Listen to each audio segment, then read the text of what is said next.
రాజ్యాధికార జేఏసీ ఆధ్వర్యంలో మేధావుల రాజకీయ చర్చా సమావేశానికి వచ్చినటువంటి మా బహుజన సోదరులందరికీ సోదరులందరికీ ఎస్సీ ఎస్టీ బీసీ మైనార్టీ మహిళా ఐక్యవేదిక ఉద్యమ తెలియజేస్తూ నా పేరు నంది విజయలక్ష్మి.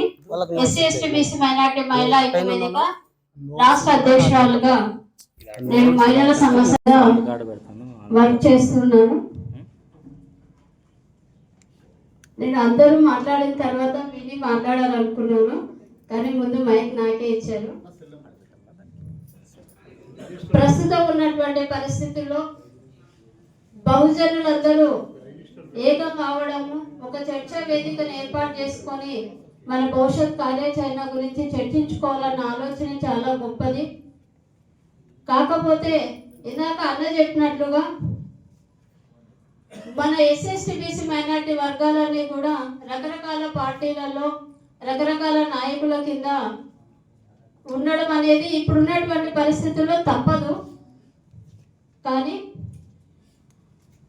ఈరోజు ఈ యొక్క రాజ్యాధికారం కావాలి అంటే కేవలం మనం ఇక్కడ చర్చలో కూర్చొని ఒక గంట సేపు మాట్లాడుకొని వెళ్ళిపోతే మాత్రం ఇది జరగదు. ఇది ఒక నిరంతర పోరాటం మాత్రమే. ముఖ్యంగా ఇందాక అన్న చెప్పినట్లు చాలా విషయాలు చెప్పేశారు. రాజ్యాధికారంలో 30% మహిళలకు రిజర్వేషన్లు ఇస్తారు అని అంటున్నారు. మేమైతే దాన్ని ఒప్పుకోము. మేము 50% కావాలనుకునేటువంటి మహిళలము. ఆ 50% వచ్చినా కూడా మాకు కులాల ఆధారంగా మేమెంతో మాకంత వాటా కావాలి.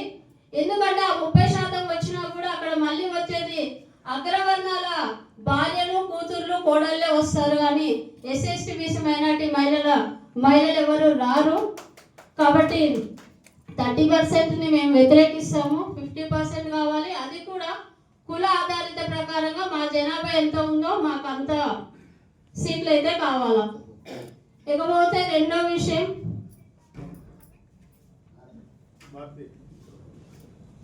ఇప్పుడున్నటువంటి రాజ్యాధి పార్టీలలో మనకి ఎంత వాటా ఉంది అనే అంశాలు చెప్పారు. కాకపోతే ఇక్కడ అంతా మనం పల్లకీలు మోసే వాళ్ళమే, కానీ అన్ని పార్టీలలో ఉన్నటువంటి ప్రైమ్ సీట్ లో ఉండేది మాత్రము ఆధిపత్య కులాలే. కాబట్టి ఈ 4-5 అంశాల మీద నేను ఒకటే విషయాన్ని చెప్పాలనుకున్నాను.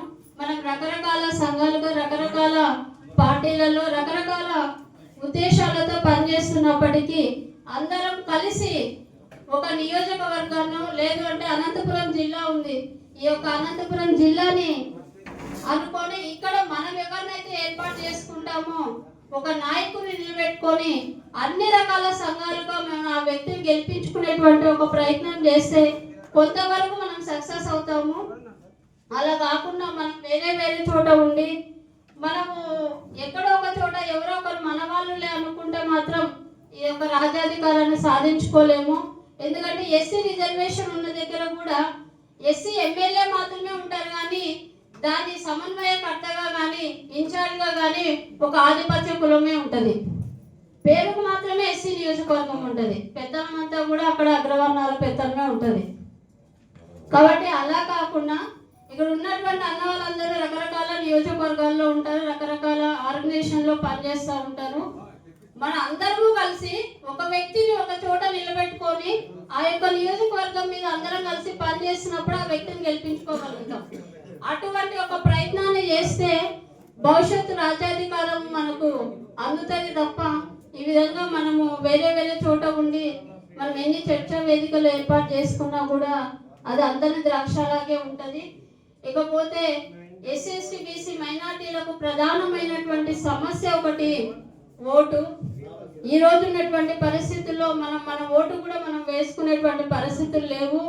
ఈవీఎంల ట్యాంపరింగ్ వల్ల ఎవరు గెలుస్తారో ఎవరు ఓడిపోతారో కూడా చెప్పలేము. కాబట్టి ఈ విషయాన్ని కూడా కొంచెం చర్చలో పెడితే బాగుంటుందని నా ఆలోచన. నాకు ఈ అవకాశాన్ని ఇచ్చినందుకు సభాధ్యక్షుల వారికి ధన్యవాదాలు తెలియజేస్తూ ముగిస్తున్నాను.